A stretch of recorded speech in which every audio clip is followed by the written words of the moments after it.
Tov Erev Tov, Beshem Hashem, Naaseh Ve'Natzliach. C'était pas un cours prévu, il est 6h15, on est à Ashdod, en Israël, comme vous le savez. Et si je veux, on va faire ensemble maintenant 4 cours d'affilée, les uns après les autres. Parce que d'abord, vous avez été nombreux à acheter des cours et je vous en remercie du fond du cœur. Toda Rabba. Que cela vous apporte beaucoup de bonheur, beaucoup de joie. On est aujourd'hui, mardi 17 mars, et le 21 du mois de Hadar. À ce propos d'ailleurs, à propos du 21 du mois de Hadar, on en profitera parce qu'on est déjà le 22 puisque la nuit est arrivée pour souhaiter un très très Yom Uladet Sameach Bezrat Hashem Averet Bat Atun Rachel. On dédiera aussi ce shir pour la réfoua shlema de tous les malades d'Israël chez Niske, puisque aujourd'hui aussi on fera le shur dédié pour le Kaf Aleph Hadar. Donc aujourd'hui, Bezrat Hashem, pour l'élévation de l'âme de Daniel Ben Lili René. Alav Shalom, Roi Hashem, Tenachenu Began Eden, Elion, Bechol Shorvim, Imo. Et ensuite, on a une liste assez longue de personnes qui ont acheté des shiurim. Et donc, Bezrat Hashem, on s'efforcera, non pas d'attendre des semaines et des semaines pour Bezrat Hashem les mettre en votre nom, mais pour arriver en temps et en heure. Et refouachez-moi aussi pour Eliaou Ben Mesaouda, Meslati, Anna Elnar et Fanalo, Mit Or, Char, Bene Israël. Et malheureusement, on a pas mal de malades, donc je m'en excuse. Sarah Taleb Batifrat, Miyam Refouachez-moi. Sans oublier Salomé, Rachel, Per, Chaya, Bat Miriam, et Tzemach, Ben, Esther et Yosef, Anna, Elnar et Fanalaem, Veot, Chaina, Vechaina. Chacun de vous pourra dédier ce shiur pour la Refoua Shlema, l'élévation, et Bezrat Hashem, surtout le Shalom dans le monde.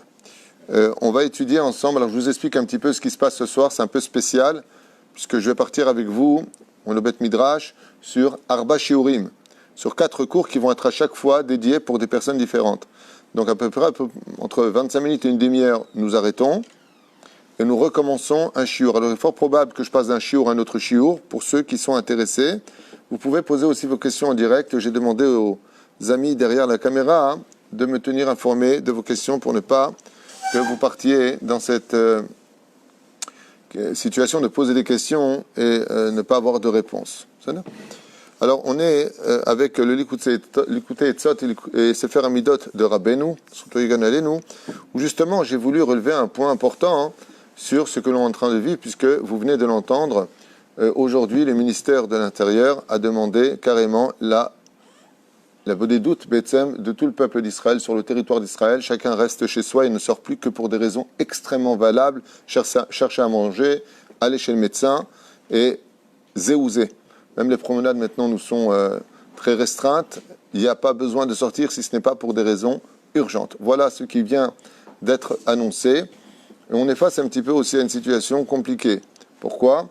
Parce qu'on est en train de comprendre que quelque part, les bureaux sont en train de fermer un peu partout. Avalakol me'et Hashem. La situation financière va, on ne sait pas où. Donc c'est aussi un sujet que j'aimerais développer avec vous. Je ne sais pas si on le fera aujourd'hui ou pas, parce que ce n'est pas un sujet spécialement agréable à entendre. Mais par contre, ce qu'il y a de très agréable à entendre, c'est qu'on a vu, au fur et à mesure de l'histoire, je prends juste quelques petits exemples, sans m'allonger sur le sujet, qu'à chaque fois que le libérateur est venu, chaque fois que nous avons eu la Géoula, ça s'est toujours cautionné par une énorme catastrophe. Toujours. Je vous donne un petit exemple dans le livre de Shemot, le premier libérateur du peuple d'Israël. Moshe vient pour libérer le peuple. Il dit Rabotai, voilà, j'ai été envoyé par Hachem. Je vais vous montrer les prodiges que Akadosh Baruch Hu m'a dit de vous dire. Je vous donne le code. C'est pas le mec qui vient et il dit voilà, c'est moi le Mashiach, salut, comment ça va je m'ennuie à la maison, je suis un peu zinzin, je suis venu vous libérer. On ne parle pas de ça, pas code if code. On parle d'un code que lui seul est capable de donner. Tout le monde qui savait qui était Moshe Rabbeinu, verroulé. Et comment ça se finit ? Non seulement Moshe n'arrive pas à libérer le peuple, mais le peuple, presque caillasse Moshe Rabbeinu, il est obligé de partir à la fin de la parashat Shemot et on vient à être un peu insolent, entre guillemets, avec Hachem en disant, puisque Pharaon interdit, alors je vous explique un peu le scénario, Le peuple d'Israël, depuis à peu près 210 ans, ça aussi il faut l'expliquer, mais enfin bon, c'est un sujet pour lui-même. Le peuple, depuis 210 ans, morfle énormément d'un esclavage de métro, boulot, dodo, et puis en fin de compte s'habitue, comme on le verra dans le désert, les péripéties des enfants d'Israël, sur les 42 stations, ils ne cessent de dire, oh ouais, on était mis en Égypte avec le rêve rave, tout ça, tout ce que tu veux. Mais comment ça se finit? Est-ce que ça se finit bien ou pas bien pour sortir les enfants d'Israël? Ça se finit mal. Pharaon n'accepte pas la souveraineté de Moshe. Le peuple d'Israël n'accepte pas le libérateur. Comment ça se traduit?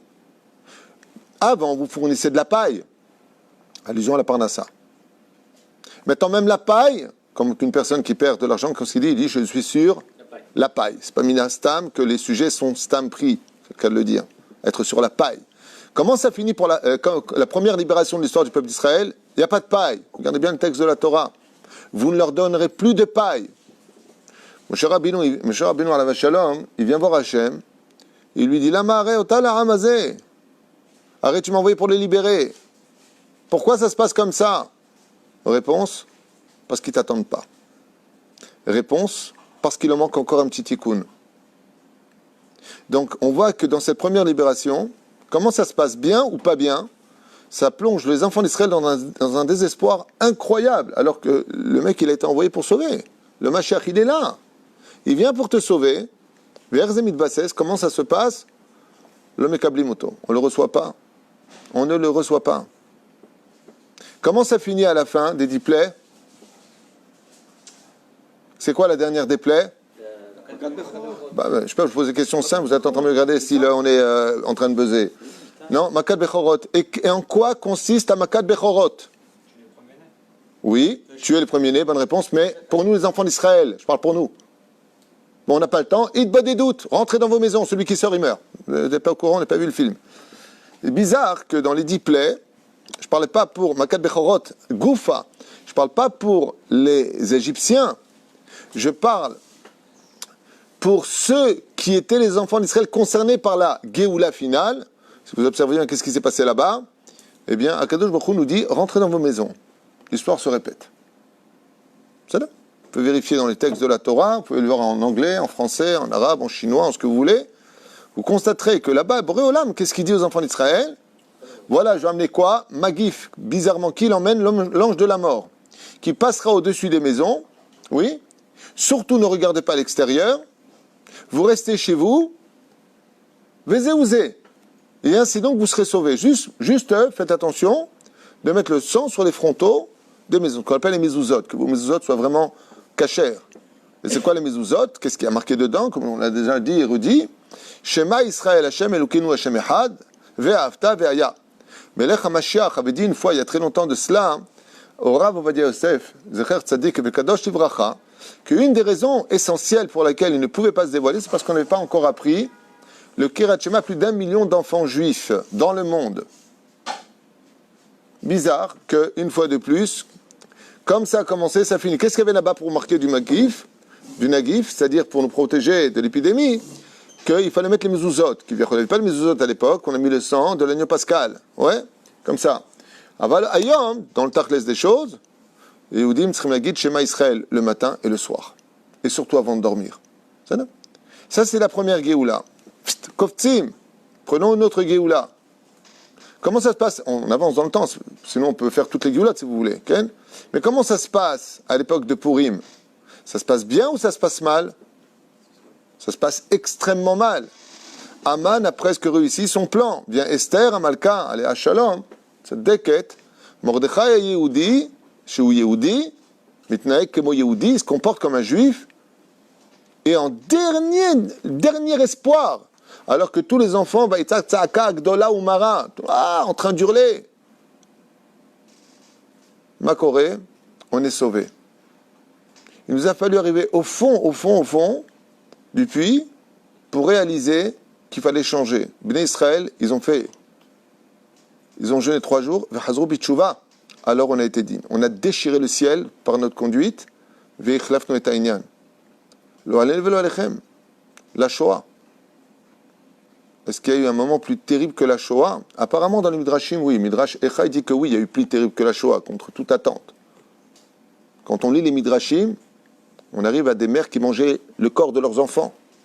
Ça, c'est dans Echa, la destruction du premier temple. Lo alenu velo alechem. Où sont morts des millions de gens.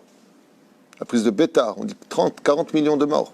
Comme dit la Gemara, 4 millions, 40 millions, 400 millions. Il y a plusieurs déotes. 400 millions, ça paraît utopique. Mais ce qui a marqué, il y a marqué. Je ne vais pas le changer pour vous.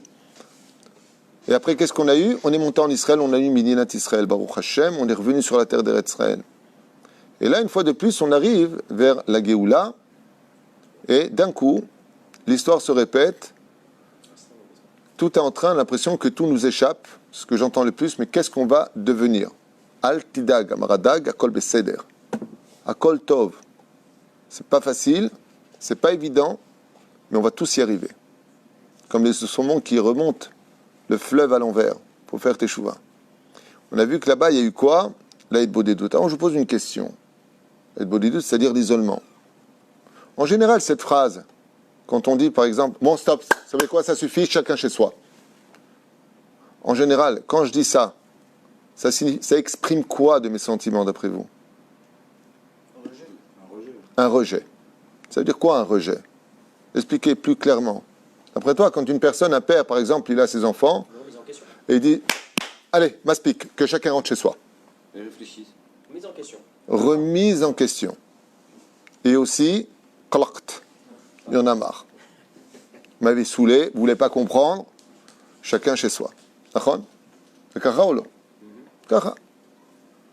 Il y a une autre explication qui dit que quand une personne n'arrive pas à retrouver le chemin de la Torah, il n'arrive pas à repasser par les chemins de la gentillesse d'Akadosh Baruch Hu qui nous a donné une abondance hors du commun, surtout ces quelques dernières années, pour en tout cas la majeure partie des gens, grâce à Dieu, c'est Zormim. Alors qu'est-ce qu'il fait Akadosh Baruch Hu? Il ferme les robinets. Et il dit, bon, vous savez quoi? Allez, rentrez tous chez vous, il y en a marre. Va lama. Rabbi Nachman, dans son livre, le Sefer Amidot, il annonce que l'Aïd Bodedut annonce toujours la Yeshua. C'est bizarre. Alors, pour les mots en hébreu, je sais que je ne traduis pas tout. D'ailleurs, je remercie du fond du cœur Laurent Dayan, qui a fait il a pris des kétotes d'un Ben Dayan, autant pour moi. Laurent Ben Dayan Yakar, on a vu Motra, qui a fait des kétotes comme ça, il a pris des petites parties d'un cours que j'ai fait, qu'il a fait en 5 minutes. Très bien fait, et ça fait vraiment un tollé, kol kavod. Pas pour le tollé, hein. Que les gens aient pu écouter, même les jeunes qui peuvent écouter très longtemps la Torah, puissent entendre, Bezrat Hashem, au moins quelques consignes devenues de notre Sainte Torah, Baruch Hashem. En tout cas, dans le Sefer Amidot, donc on est chez Rabbi Nachman de Breslev, il nous dit ici, dans l'Aïd Bodedut, Kama Ikronot, quelques principes fondamentaux à retenir. Aleph, quand une personne, ignore le Créateur du monde, elle peut arriver à rejoindre tous les fils conducteurs de la Teshuvah par la Hitbodedut. C'est-à-dire le fait de s'isoler, parce que la Hitbodedut, le bidoud si vous préférez, donc l'isolement, est fait essentiellement dans le judaïsme pour pouvoir parler à Hachem. Quand tu veux parler à Hachem, mets-toi de côté et parle avec lui. Mets-toi de côté, on lui dit, et mets-toi avec lui. Pour Moreno Harav, Rabbi Nachman de Breslev, la Hitbodedut est le degré le plus élevé de la création du monde pour s'approcher de Dieu. Il le met même au-dessus de l'étude de la Torah. Seulement. En ce cas-là, tu veux dire quoi? Talmud Torah keneget kulam, tu ne connais pas la Mishnah? Il t'explique non. Talmud Torah keneget kulam, quand tu étudies la Torah, tu sais faire vraiment ta Hitbodedut. Parce que pour savoir avec qui tu parles, tu as deux options. Faire le vide en toi, pour pouvoir te laisser pénétrer du divin, petit 1, mais aussi à savoir qui tu as affaire. Je vous donne un exemple extraordinaire. Quand j'étais au Maroc, avec notre ami Abraham Ayakar, quand on était au Maroc, on nous a emmenés sur la tombe d'un grand tzaddik, Rabbi Amram Ben Diwan. Je ne connais pas. Donc j'étais là-bas, on a fait plusieurs tzaddikim, mais avant cela, nous sommes allés sur la tombe de Soulika, allé à Shalom, là-bas, au Maroc. Et puis quelqu'un m'a dit, c'est qui Soulika? Alors je lui ai raconté sa biographie. La personne m'a dit, je veux venir avec vous demain. Quand je suis arrivé là-bas, sur la tombe de Rabbi Amram Ben Diwan, Zecher Tzadik Kadosh Ivracha, je ne sais pas qui c'est, je vois une tombe avec plein de pierres noires comme ça brûle. C'est mignon, j'aime bien, pour les photos, ça peut faire sympa. Mais si on est sur la tombe d'un grand tzaddik, je veux savoir qui c'est. Alors il m'a offert un livre sur la biographie de Rabbi Amram Ben Diwan, Rabbi Avram Ayakar. Alors j'ai commencé à feuilleter ce livre. J'ai eu des larmes. Lama, je dis quoi, j'étais sur la tombe d'un tel homme. C'est-à-dire que tu ne peux pas connaître un homme si tu n'étudies pas sa grandeur. Tu ne peux pas t'approcher vraiment d'Hachem si tu n'étudies pas la Torah en profondeur. Le tremplin de l'Aïd Bodédout, c'est l'étude de la Torah. Si tu veux apprendre à connaître Akadosh Baruch Hu, tu es obligé d'étudier la Torah. Sinon, tu vas te façonner des imaginations sur le Créateur du monde. Tu veux l'apprendre, tu veux savoir à qui tu as affaire, commence à mettre tes yeux dans l'étude de la Torah. Mishnah, Gemara, Halacha, Agada, Akol. Et une fois que tu arrives à cela, alors tu peux arriver à la Shlemut. Et la complétude de l'homme, Shlemut, c'est quand il est capable de parler Be'emet avec Akadosh Baruch Hu. Parce qu'en réalité des réalités, le naturel de l'homme, sachez-le, le naturel de l'homme, c'est de parler constamment avec Hachem. Mais comme le Yetzer Hara bouche les canaux de cette compréhension essentielle du judaïsme, Akadosh Baruch Hu est obligé de donner des coups de marteau sur les canaux bouchés, et ça s'appelle les épreuves. Prenez une femme, par exemple, qui n'a pas l'habitude de prier, une prière par jour comme le demande la halakha. Ça, non ? On lui annonce, Chas Shalom, à Dieu ne plaise, une mauvaise nouvelle. Naturellement, elle parle avec Hachem. Naturellement, d'un coup, elle va mettre une tzedaka. Naturellement, d'un coup, elle dit Ribono Shel Olam, ya, Shtabar Shemola, tout ce que tu veux. Quand est-ce qu'on rappelle Rabbi Meir, Rabbi Shimon Bar Yochai, quand on a une nouvelle qui est très difficile? Ah, Rabbi Meir, ah, Rabbi Shimon Bar Yochai. Makara, pourquoi tu te souviens d'eux maintenant? Pour qu'ils nous protègent. Boré Olam, quand il envoie quelqu'un dans la Hitbodedut, comme l'explique Rabbi Nachman, que quand tu viens pour faire la Hitbodedut, d'abord tu fais ton mishpat. Est-ce que toi tu as été Besséder? Est-ce que toi tu es clean vis-à-vis d'Hachem? La deuxième chose, remercier Akadosh Baruch Hu pour tout ce qu'il t'a donné. Tout ce qu'il t'a donné, ta guide Toda. Tu ne veux pas perdre ce que tu as déjà, alors ne te plains pas. D'abord, merci. C'est trop ce que tu m'as donné. Alors Hachem, il te rajoute. Mais si tu passes ton temps, alors que tu as un travail, j'en ai marre de ce travail, tu vois pas l'hôtel qu'on a pris, ta guide Toda que tu pars en vacances, j'en ai marre de toi, ta guide Toda que Dieu t'a donné une femme, ta guide Toda que Dieu t'a donné un mari. J'en ai marre de ces gosses, j'en peux plus. Ta guide Toda, il y a combien de gens, ils n'en peuvent plus pour avoir des enfants. Rien qu'on pleure, rien qu'on se plaint, rien que jamais bien. C'est pas bien. Rien n'est bien. La Hitbodedut, elle se compose de Mishpat. Est-ce que toi, Bémet et Besséder, combien de Bitul Torah tu as fait? Combien de Lashon Hara tu as fait? Combien d'ingratitude? Combien tu as oublié que tu étais le fils du roi des rois? Qui t'a choisi parmi tous les peuples? Combien tu as eu de bonnes relations avec les gens? Quand on te voit, on te maudit ou on te fuit? On te bénit ou on te maudit? Quand on te voit, on t'aime ou on t'aime pas? Qui tu es dans la société? Qui est ton rave? Quelle est ton étude? Qui es-tu pour tellement ouvrir ta bouche? Qui es-tu? Ça s'appelle le mishpat. C'est mishpat imatzmi. Et pourquoi le mishpat avec moi-même, face à Dieu, il est important? Parce que tu peux crâner devant qui tu veux, mais face à Dieu, qui que tu sois, tu n'es rien. La reine, c'est mishpat. Ensuite, troisième shlav, tu demandes à Kadosh Baruch Hu qu'est-ce qui te manque pour mieux le servir. Zéro. Et si tu peux l'accompagner d'un chant liturgique, si tu peux chanter en l'honneur d'Hachem, même des petits chants, Yedid Nefesh, Adon Olam, tous ces chants, n'importe lesquels. Agadelcha, Tashir l'irvod Akadosh Baruch Hu, tu réussis mamash ta hitbodedut. Et sachez une chose, on a une promesse que celui qui fait vraiment sa hitbodedut, comme le dit le 145e Télim du roi David, Mi behemet kol alev, qui parle avec sincérité, alav ne'emar, karov Adonai lechol kore'av lechol sharikrahu hu behemet. Le Créateur du monde s'approche tout de suite de celui qui l'invoque avec sincérité. Ze koach ha'itbodedut. Alors, comme on arrive maintenant, bientôt, à combien de temps on est? Je posais une question à une personne. Combien de temps?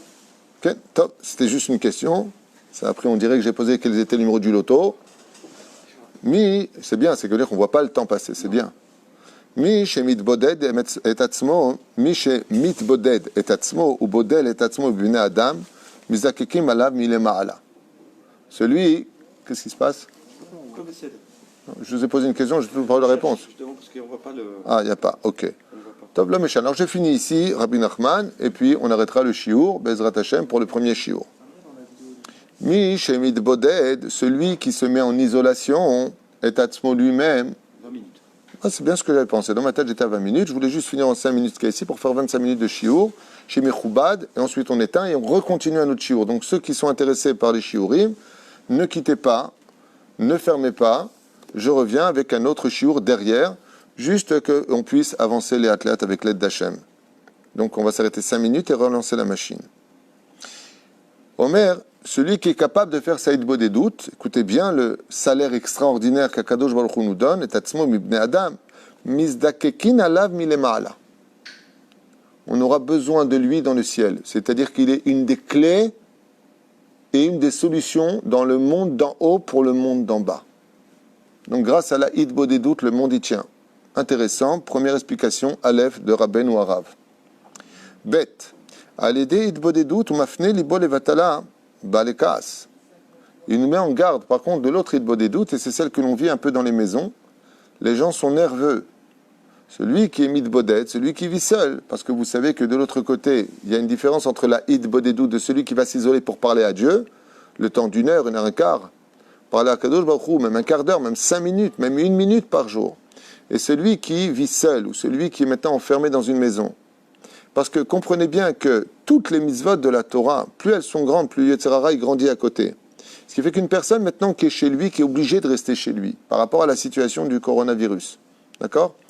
Maintenant il est chez lui, il peut devenir fou. Combien de films il va regarder? Combien il va tourner en rond? Combien il va manger de glace? Combien il va manger de bonbons? À la fin, Ben Adam Ishtager, il devient fou.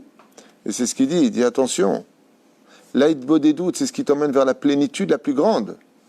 Si tu es avec Hachem, mais si tu fais ta Aïdbo des doutes, tu ne te remets pas en question toi-même, et qu'en fin de compte, c'est toi qui, dans ta Aïdbo des doutes, dans ton isolation, toi tu remets les autres en question, mais vilidekas, bakas, tu vas te remettre en colère. La reine, faire très attention que le cadeau qui nous a été donné, entre guillemets, d'être chez nous, cloîtré, ça peut être compris comme étant un cadeau. Pourquoi? Parce que maintenant, métro, boulot, dodo, c'est arrêté. Tu as le temps de faire ta Hidbo des doutes. Tu as le temps de parler avec Hachem. Ne retourne pas ce cadeau comme un poison. Je ne parle pas d'un juif qui écouterait ce que je dis et il dirait il est fou ce mec. T'as tzodek. Je parle de la Hidbo des doutes de celui qui veut comprendre.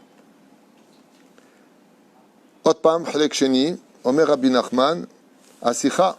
La discussion qu'un homme, Shadam Isiar Beno Leven Kono, quand un homme, il parle dans sa Hidbo des doutes. Donc vous avez compris que le mot Hidbo des doutes, ça veut dire isolement. On ne va pas le répéter 1 millier de fois. Asicha Azot Naasa Harkar. Écoutez bien les mots, qu'est-ce que je vous ai dit tout à l'heure? On a besoin de lui dans le ciel. C'est quelqu'un qui s'approche d'Hachem. Ses prières sont souvent exaucées, puisqu'il a fait le Mishpat. C'est pas il vient demander à Hachem, juste avant il a parlé mal à sa femme, il a parlé mal avec ses enfants, ou la femme elle a parlé mal avec son père et sa mère, mal avec son mari. Ne parle pas de ça. Tu fais le mishpat. Le mishpat, ça veut dire que tu te fais un jugement. Est-ce que tu es vraiment bécédère? On peut mentir toute sa vie à qui on veut, mais à sa conscience, on ne ment pas. Quand on est vraiment sincère, on ne peut pas mentir avec sa conscience.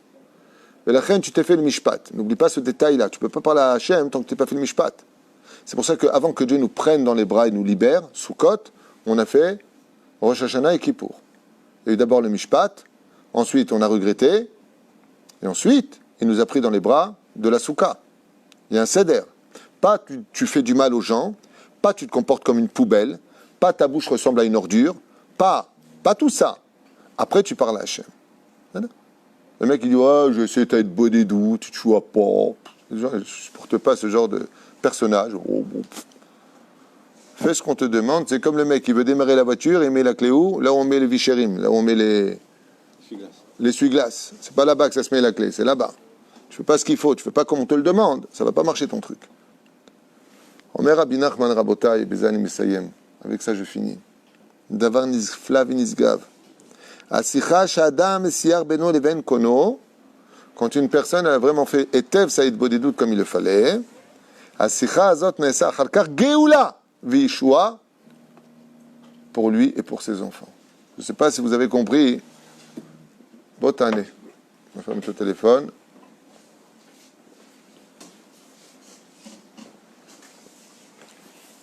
Omer Rabbi Nachman, d'avoir nifla, incroyable.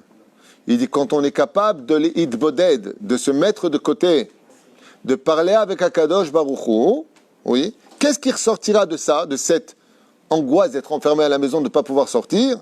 Quand une personne se met donc en idbodedut, quand elle se met en bdidut, on dit en hébreu, en isolement, ce qui ressort de ça, si vraiment il a profité de ce temps-là pour se rapprocher d'Hachem, il peut être certain que lui vivra la Géoula et la Yeshua, les Banav, et avec ses enfants. Pour ses enfants. Alors on verra. Ça peut être une Yeshua, par exemple, dans la vie traditionnelle, quand quelqu'un fait Saïd Bodedut. Moi, je me souviens qu'une fois, j'étais en train de parler avec un ami qui avait de très, très, très gros problèmes financiers. Et je lui dis, qu'est-ce que tu comptes faire? Il m'a dit, non, j'attends ce soir, j'ai rendez-vous avec Maïd Bodedut. J'ai rencontré le lendemain. Le lendemain, j'ai rencontré. C'était à Yerushalayim, tu m'avais connais. Je lui dis, alors, ma shlompra. Il me dit, écoute, hier soir, j'ai parlé avec Hachem, j'attends les réponses. Une semaine plus tard, il m'appelle, il me dit, j'ai eu le prêt de la banque, Kol Beseder, Kol Istader. Tout s'est arrangé. Je lui dis, ben, ça marche bien, là, il des doutes. Il m'a dit, ouais, mais, comme je vous l'ai expliqué, j'ai demandé d'abord pardon à ma femme, j'ai arrêté de me mettre en colère, j'ai pris sur moi, Behemet, Liot Ben Adam Tov, d'être bien. Zé Perouch Adavar. C'est magnifique quand tu rentres à la maison et que les gens qui t'entourent sont capables de te dire, tu sais, je veux vous dire quelque chose. Il dit quoi? Tu as changé. Tu as changé en bien. Et l'autre scénario, le mec il rentre. Oh, non, ne lui parle pas à lui. Non, ne lui annonce rien. Ne lui dis pas. Rasra. Tu vas l'énerver. Tu vas le fâcher. Tu vas le ceci. Yam mal rasra. Yam mal rasra. Alors il y a un très très beau machal, Emma Davardomé. Des fois, Boré Olam, le créateur du monde, quand il voit que vraiment Zéouzé en malasot, que les gens sont trop assimilés à une espèce de vie en train de courir que après l'argent dans ce monde, en oubliant les valeurs de ce monde. C'est vrai qu'on a besoin d'argent, c'est important. C'est pas une critique que j'apporte, c'est un état de fait. Alors, on raconte comme ça un très très beau machal, Emma Davardomé. On dit un jour un fils qui avait l'habitude de rentrer à la maison en criant de loin « Salut, pas !» Et puis il prenait son cartable et puis le jetait directement dans sa chambre. Et puis il s'enfermait dans sa chambre avec son portable. Et pendant des heures, il disparaissait dans l'assimilation de l'impureté de tous ses portables. Un jour, le père, il est parti voir son rave. Il lui dit, qu'est-ce que je peux faire? Il dit, voilà ce que tu vas faire. Quand il va rentrer, il va venir te voir si tu fais ce que je te dis. Le fils est rentré le soir, comme d'habitude. Salut, pas! Il envoie son sac contre le mur. Ça veut dire beaucoup de choses. Et puis, il vient pour ouvrir la porte. Puis la porte, elle est fermée. Alors, il n'est pas content. Il réinsiste. Il ouvre un peu comme ça, plus nerveusement la porte. Puis il voit que non, ma mâche, elle est fermée à clé. Alors, il regarde dans la serrure. Il regarde à droite, à gauche. Il ouvre quelques tiroirs. Il commence à s'exciter un peu. Puis à la fin, il voit qu'il ne trouve pas la clé. Son père est dans le salon avec un livre. Il vient le voir. Il lui dit « Eh, pas! Pourquoi ma chambre, elle est fermée? Tu ne sais pas où est la clé ?» Il lui dit, assieds-toi un instant.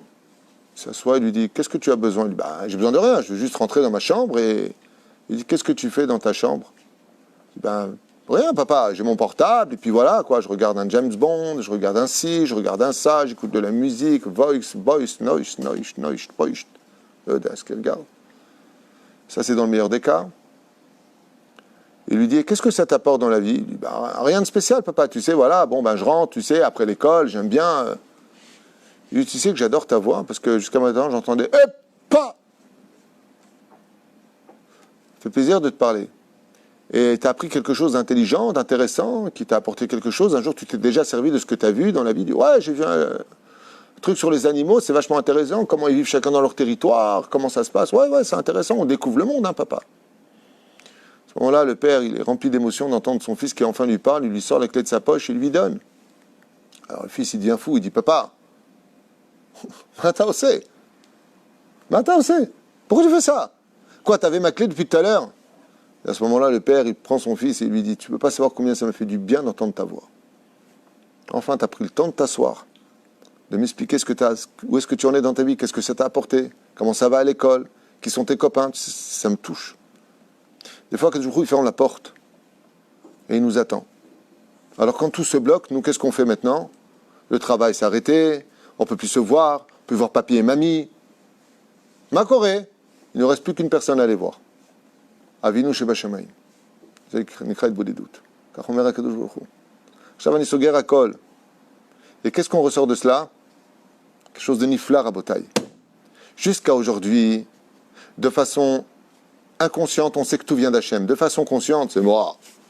La Parnassa, j'ai fait une affaire, j'ai ouvert un bureau, j'ai acheté un truc, j'ai acheté un appartement.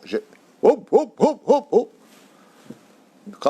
Tout le monde aujourd'hui, je ne suis rien, je ne vaux rien, qu'est-ce qu'on va devenir? Là, il dit, mais il faut un arme. Chayavim le odot le boré olam, chez Akol Taloui. Vous vous rappelez ce qu'il y a marqué dans la Gemara? Quand est-ce que viendra le Melech HaMashiach? Quand tout le monde dira En lanu leisha'en ela lavinu sheba shamaim. Le Mashiach viendra, dit la Gemara dans Sota 49, que le jour où on dira tous, il n'y a plus que Dieu qui peut nous sauver. Zeperush Adavar. Zeh matzav, vezaïd bodedut shelanu. Ça veut dire qu'on peut traduire ce qu'on est en train de vivre avec le mal, avec l'angoisse, avec les larmes, avec la peur au ventre, et on peut le traduire en disant tiens, Me'anien, que Boré Olam nous approche de lui aujourd'hui, peut-être qu'il a un message à nous annoncer en nous disant Zeu Banaï, ça suffit mes enfants. Igi Azman Ketz le Tsarotechem, le Baruch Haba le Simchatechem. Est venu pour vous maintenant le moment de dire au revoir à vos souffrances et la bienvenue à votre délivrance en tant que peuple d'Israël. Baruch Adonai l'Olam Amen, Amen. On se retrouve dans 5 minutes pour un autre cours.